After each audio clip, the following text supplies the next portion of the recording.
बिल्कुल हार नहीं है साहब, आज भी जीते हुए इम्तियाज साहब। आपको लगता है ऐसा? बिल्कुल लगता है, आज भी जीते हुए इम्तियाज साहब है, मुसलमानों के रहनुमा है। ओके। और वो जो काम करते हैं जी, उसके वास्ते तो कोई भी काम करने को तैयार है ना। हमने देखे, कांग्रेस को देखे, राष्ट्रवादी को देखे। आप लोग देख रहे हैं औरंगाबाद एक्सप्रेस न्यूज, मैं आपका दोस्त अल्ताफ हुसैन। आप जैसे जैसे इलेक्शन नजदीक आ रहे हैं, ऐसे चेहरे हमारे सामने आ रहे हैं जो चेहरे औरंगाबाद में अपना मकाम रखते हैं, यानी कि अपनी एक पहचान रखते हैं, अपना एक नाम रखते हैं। उसी के चलते मेरे साथ आज एक ऐसे सीनियर लीडर जुड़े हैं जो पिछले बार जो है कॉर्पोरेटर भी रहे हैं, और वो एक जैसे कि डायलॉग अक्सर फेमस होता है, ये नाम नहीं सिर्फ एक ब्रांड है, ब्रांड। वैसे ही मेरे साथ आज एक ऐसी शख्सियत जुड़ी है, ये अपने आप में एक ब्रांड है। अगर मैं ये कहूं कि रोशन गेट से लेकर आजाद चौक तक कहीं पर भी ऐसा कोई मसला आता है, जैसे कि कई ऐसे मसले मैंने खुद जो है अपनी नजरों से गुजरे हैं, कहीं पर ऐसा होता है कि घरेलू मसले होते हैं, कई घर टूटने से इस शख्स ने बचाया। उसके अलावा बहुत सारे ऐसे मसले होते हैं जो पुलिस स्टेशन तक ना जाते हुए समझदार लोग इनके पास अपने मसले लेकर आते हैं और यहां पर मसला हल होता है। मेरी मुराद है जो किसी तारुफ के मोहताज नहीं है, माजी नगर सेवक हाजी शेर खान साहब मेरे साथ जुड़े हैं, और इस बार प्रभाग 12 से इन्होंने जो है AIMIM से टिकट मांगा है। सवाल तो यह पैदा होता है कि क्या आखिर लोग AIMIM की तरफ रुख तो कर रहे हैं, लेकिन सीनियर लीडर जो अपने आप में एक वजूद रखने वाला नाम, और पिछले विधानसभा में हमने देखा कि बहुत जमकर इन्होंने AIMIM का काम किया। मेरे साथ हाजी शेर खान साहब जुड़े हैं, अब मैं इनसे बात करने की कोशिश करता हूं, और इनसे खास तौर से आप ऐसे विषय पर बात करेंगे क्योंकि सीनियर लीडर है, महाराष्ट्र लेवल पर भी बात करेंगे और लोकल लेवल पर भी इनसे बात करेंगे। हाजी शेर खान साहब मेरे साथ जुड़े। सर, वेलकम है आपका। सीनियर लीडर माने जाते हैं आप, और अब जहां आप रहते हैं ये इलाका ऐसा है, मैंने क्योंकि देखा कि आप यहाँ के जाने माने लोगों में आपका शुमार होता है, और कई लोग आपके पास मसले लेकर आते हैं।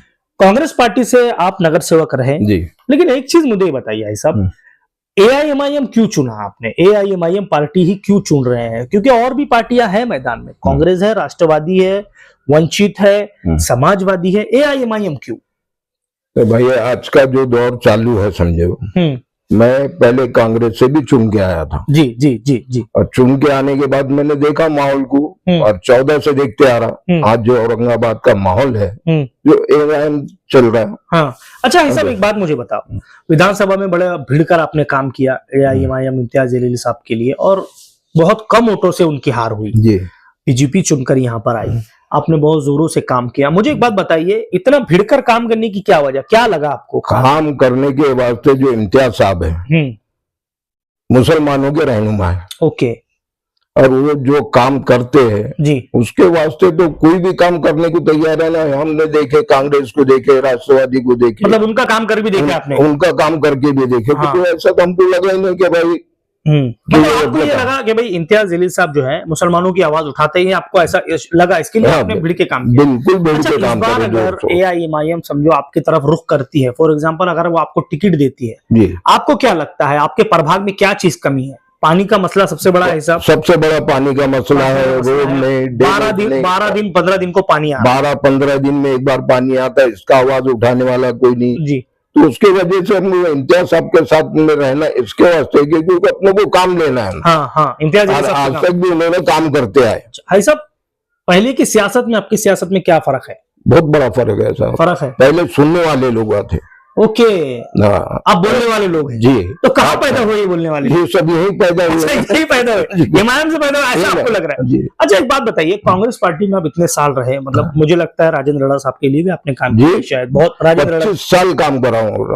25 साल? 25 साल राजेंद्र राणा साहब पहले इलेक्शन से आप उनके साथ जुड़े रहे जी। एक बात मुझे बताइए, कांग्रेस में आज इतना दमखम क्यों नहीं बचा, क्या वजह होगी? क्योंकि जो पुराने लोग थे वो उनमें से कोई भी एक बचा हुआ नहीं है। पुराने लोग सारे हट गए, नए नए जो आ रहे के इनका जो कोई वजूद नहीं है। ओके। कोई उनको जो आगे पीछे हमारे फिरते थे, आज वो लीडर बन के बैठे हुए। ओके। तो इनका कोई मतलब ही नहीं आता ना। सब इनके मतलब पुराना कोई है ही नहीं, बचा हुआ है, पुराना कोई है नहीं ना इसमें।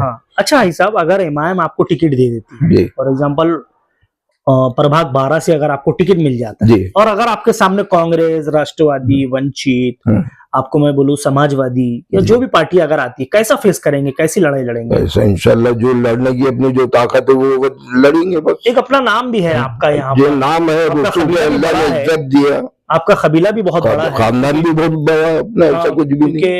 आप इससे पहले भी मेरे ख्याल से आपके बड़े भाई भी नगर सेवक रह चुके हैं, आप भी नगर सेवक रह चुके हैं। अच्छा, एक चीज मैं आपको पूछता हूँ, महाराष्ट्र की इस वक्त जो सियासत चल रही है, किसी का मानना है कि सरकार चलेगी, कोई कहता है सरकार गिरेगी। आपको क्या लगता है, क्या मुसलमानों की आवाज उठाने वालों की बचा है या नहीं बचा? कोई भी नहीं बचा, आज बचा नहीं मुसलमानों, कोई भी नहीं बचा। इसकी वजह क्या हो सकती है? इसकी वजह ये है कि बस कास्ट सिस्टम हो गया। हाँ, बस तुम मेरे को दे, मैं तेरे को देखता, बस ये सिस्टम, बाकी और कुछ। अगर आपको ऐसा लगता था कि भाई अगर इम्तियाज जलील साहब जीतते तो क्या फर्क पड़ता? बहुत बड़ा फर्क पड़ता था। एक मुसलमानों का रहनुमा जो आज जो गिर गया कम वोटों से, तो वजह यही थी कि हमारे वालों ने उसका साथ दे दिए, हमारे वालों ने उसके टांग पकड़ के पीछे खींचे। हमारे वाले मुराद मतलब सभी लोग जो है गिने चुने कुछ, सभी नहीं, जो गिने चुने हैं 2-4 लोग हैं, इन्होंने उसके टांग पकड़ के सबर कर लेते तो शायद सबर कर लेते इंशाल्लाह बिल्कुल जीत के आते साहब। बहुत कम वोटों से आ रहे। मेरा ये है जिस तरीके से इलेक्शन हो रहे हैं आज, बिहार का इलेक्शन आपके सामने है, रिजल्ट आया, बीजेपी वहां पर नीतीश कुमार की सरकार बन गई है, किस तरीके से देखते हैं इस चीज को? आप सीनियर लीडर है, आप देखिएगा साहब वहाँ पे जो काम होता है, आप देखो तुम बिहार का क्या हाल है। कांग्रेस ने इतनी मेहनत करी, कुछ भी करी, कोई फर्क नहीं पड़ा। राहुल गांधी ने इतना कूदे करे, मेहनत करे, कुछ फर्क नहीं पड़ा। और आज देखो हमारे जो इम्तियाज जलील साहब, असदुद्दीन साहब जो जाके वहां करे तो भी 5 सीट लेके आए वहां से। तो आज मुसलमान अगर अपना उर्दू अगर देखे अपन, तो कम से कम अपनों को यहाँ अगर इम्तियाज साहब अगर आते तो आज कोई ना कुछ हमारा तरफ से बोलने वाला मार्केट। मतलब आपको ऐसा लगता है कि कोई है नहीं बोलने वाला? कोई है नहीं ना, सब बोलने वाला। विधानसभा में भी नहीं है कोई भी नहीं। एक बात जैसे ये कह रहे हैं कि भाई कई मर्तबा ये भी आरोप लगते हैं कि इम्तियाज जलील साहब इतने कम वोटों से गिरे, कोई कहता है इतने कम वोटों से गिरे, कोई ये कह रहा है आपके ईवीएम में जो है कहीं ना कहीं हो सकता है ये हुआ है, या उसके अलावा इम्तियाज जलील साहब ने भी आरोप लगाया था कि ईवीएम क्योंकि लीड जो थी वो 50,000 के ऊपर चली गई थी, बहुत कम वोटों से, बहुत कम वोटों। आप क्या मानते हैं इस चीज को? ये बराबर है ना साहब, जो आप बोल रहे हैं इसमें कोई दो राय नहीं है। आपको ऐसा लगता है? बिल्कुल लगता है साहब कि इसका ईवीएम का ही फर्क होगा, जबकि जो आदमी 50,000 की लीड से ऊपर जाता है वो नीचे आ जाना बोले एक साथ, तो कैसा हुआ साहब? पॉसिबल ही नहीं है, पॉसिबल ही नहीं होता ना। अच्छा, मुझे एक चीज और ये बताइए भाई साहब, कई लोगों का ये मानना है कि इतने कम वोटों से हारना हार ही नहीं है, आप बिल्कुल हार नहीं है साहब, आज भी जीते हुए इम्तियाज साहब। आपको लगता है ऐसा? बिल्कुल लगता है, आज भी जीते हुए जी। अच्छा भाई साहब, एक बात मुझे बताइए, प्रभाग नंबर 12 में जैसा पानी, लाइट्स, ये है, ये मुद्दे हैं, इसके अलावा बहुत ज्यादा जिस एरिया से आप इलेक्शन लड़ रहे हैं जी, यहाँ का एक सबसे बड़ा मसला ये है बेरोजगारी बहुत है, बहुत है। क्योंकि अगर मैं आपको बताऊं शरीफ कॉलोनी, किराड़पुरा, नेहरू नगर, रहमानिया कॉलोनी, ये प्रभाग 12 है आपका, ये सरहद दी गई है आपको। जॉब के लिए क्या है, बच्चों के नौकरी के लिए क्या लगता है आपको? जॉब के लिए सब पूछने वाले ही कौन है? अगर कोई मेरे जैसे आदमी को वहाँ रहे, कोई ऑफिस का अगर काम करने वाला हो, जैसे हमारे इम्तियाज साहब थे, अगर उनके पास गए तो कुछ ना कुछ वो करते, जॉब फेयर का भी होता था। अगर आज कोई बोलने वाले ही नहीं तो क्या होने वाला? मतलब ये है कि आपका सारी बातों का निचोड़ ये है कि अगर कोई बोलने वाला होता तो काम होते, ये आपको ऐसा नहीं होगा। अच्छा भाई साहब, एक चीज मुझे बताइए, कांग्रेस पार्टी आज जिस तरीके से फेस कर रही है, आपके वक्त में ये आलम था नहीं? शायद मुझे ऐसा लगता है कि जिसको कांग्रेस का टिकट मिल गया वो जीत गया था कि नहीं था? हालात खराब कहाँ हुए? मुसलमानों की नाराजगी थी, मुसलमानों की नाराजगी, या फिर कुछ लोगों का ये भी मानना है कि मुसलमानों की तरफ कांग्रेस ने ध्यान नहीं दिया। आप क्या मानते हैं? बिल्कुल ध्यान नहीं दिया ना कांग्रेस की तरफ, कांग्रेस ने मुसलमानों की तरफ बिल्कुल ध्यान नहीं दिया। क्या वजह हो सकती है सब इसकी? वजह ये है कि कास्टिज्म हो गया, मतलब कांग्रेस में भी ये चीज, कांग्रेस में भी मैंने पहले भी बोल चुका आपको कि जो बड़े बड़े जो ओहदे पे थे कांग्रेसी, वो चेहरे थे, मुस्लिम चेहरे थे, दूसरे भी जो चेहरे थे, वो हमेशा पूरे मुसलमानों पे भी केयर करते थे, हिंदुओं पे भी केयर करते थे, ऐसा कोई था ही नहीं इसमें। मतलब ये है कि आज वो हालात नहीं, आज वो हालात रहे नहीं कांग्रेस। अच्छा, बहुत सारे लोग ये भी कहते हैं कि एमआईएम बीजेपी की टीम है, क्योंकि आप एक बहुत अच्छे सीनियर लीडर हैं, सियासत को बहुत करीब से देखा है आपने, मुझे एक बात बताइए, कितनी सच्चाई है इस बात में? इसमें कुछ भी सच्चाई नहीं साहब, नहीं है। नहीं, बीजेपी की बी टीम नहीं है? नहीं। कैसे नहीं है? क्योंकि लोग ये कहते हैं कि इमाम जहाँ जाती है वहां से बीजेपी चुन के आती है। हाँ, बीजेपी चुन के आती है, लोगों का वहम है। लोगों का वहम है? हाँ, वहम है लोगों का। क्यों ऐसा वैसा क्यों? लोग ऐसे भी बोलते कि भाई ये इतना बोलते, बीजेपी वाले इनको कुछ बोलते नहीं, इनको कुछ करते नहीं, ये कुछ भी नहीं है। तो सियासत का स्टेज के ऊपर अपना वो तो एक दूसरे को बोलना है, सियासत जंग तो होती रहेगी, सियासी जंग तो होती रहती।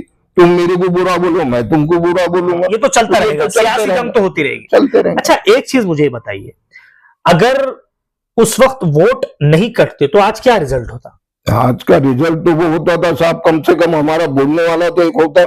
ओके, आपको ऐसा लगता है कि कोई ना कोई बोलने वाला, कोई ना कोई बोलने वाला तो रहता। अच्छा भाई साहब, एक मैं हर सबसे एक सवाल कर रहा हूं, आपसे भी एक सवाल ये करता हूं, अगर आप जीतते हैं, प्रभाग 12 से अगर इमाम आपको टिकट दे रही है जिससे आप मांग रहे हैं, अगर आप जीत जाते हैं, क्या है आपके मन में कि भाई मैं नौजवानों के लिए ये करूंगा, बच्चों के लिए ये करूंगा? भाई आज भी मेरे को लोगों की जो चाहत है, क्योंकि मैंने काम करा हुआ है, आज मैं नहीं खड़े रह रहा हूँ, इसके वास्ते पब्लिक की, आवाम की मेरी मांग है कि भाई साहब तुम खड़े रहो, लड़िए, किसी भी पार्टी से खड़े रहो, हमको कोई लेना देना नहीं, आपको चुन के देना है, क्योंकि आपने हमारे काम करे हुए, हर चीज के काम, अच्छे बुरे कुछ भी हो। आधी रात को कोई आधी रात को मेरे को बोले कि पुलिस स्टेशन जाना है कि दवा खाने को जाना है, कभी भी हमने इनकार नहीं कर रहे। आप मतलब हमेशा लोगों के साथ, हमेशा लोगों के साथ। आपके वार्ड में भाई साहब एक बात ये भी कहा जाता है कि लास्ट टाइम का जो इलेक्शन हुआ, ये जो एरिया है, लोग ये कहते हैं कि यहाँ पर झगड़ा बहुत होता है।